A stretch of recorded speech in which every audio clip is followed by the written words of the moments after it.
I ran a kid down and broke both his legs. Murderer, murderer. The police were quite good about it, actually. I got a letter off them a few weeks later saying he was okay, his legs were broken, but he's okay. I would help you if you were in trouble, and I wouldn't be the cause of that trouble unless you started it first. I don't really regret much, you know. I've done bad things have happened to me, life's like that. Yeah, I view tattooing as a bit like scratching away the surface and kind of revealing what's really under there. If somebody's getting tattooed quite a lot, it does give you an insight into what's going on inside them, I believe. I like grabbing hold of someone and marking them forever, and they'll remember me forever. And I like that. I think that's human contact.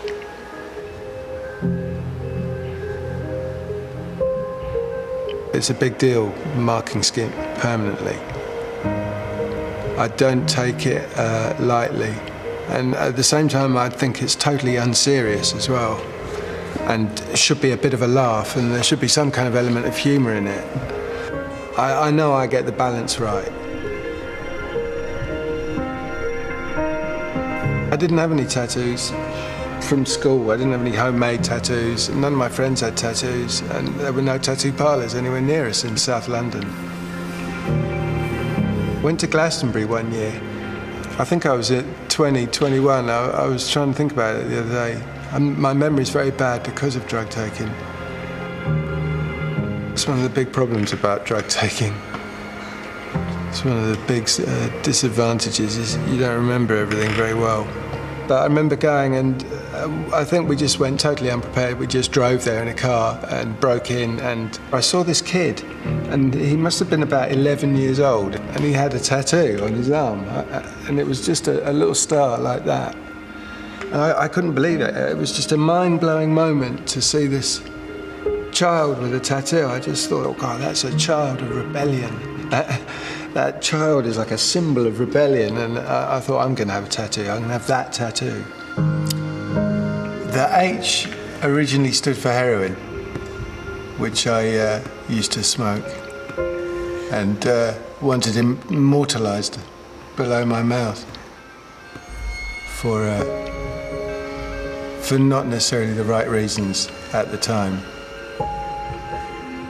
I wanted it to look like how I remembered old tattooing looked on old pictures of sailors or old pictures of criminals. And in my mind, all those tattoos were just black, but basically they were black and white photos of colour tattoos. So I decided that I wasn't going to have any colour. And if I think of an image, it's very graphic and it's monochrome.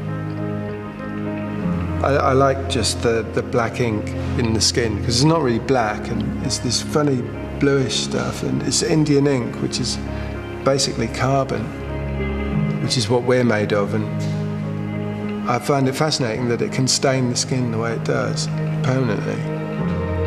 And I like the way it changes over time as well, the fact that it's kind of eating itself, that it's spreading slightly and blurring slightly. I've always looked forward to that. The tattoos looking kind of old and lived in, but I think they probably look like that now, actually. Some of the kids surprise me these days. They can be 20 and covered already. And they are just like kids, really. Joe. I mean, I'm his dad, and I'm to be kind of resented and mildly hated and ignored a bit. But I can tell that he's proud of what I do. I wasn't in touch with my parents whatsoever when I was that age. I was beginning to take drugs, and I wouldn't have told them anything, and I wouldn't have been interested in anything. So just his mild interest is great, I think. Yeah, and I'd like to be the first one to tattoo him. If someone's going to do it, it should be me. His old dad.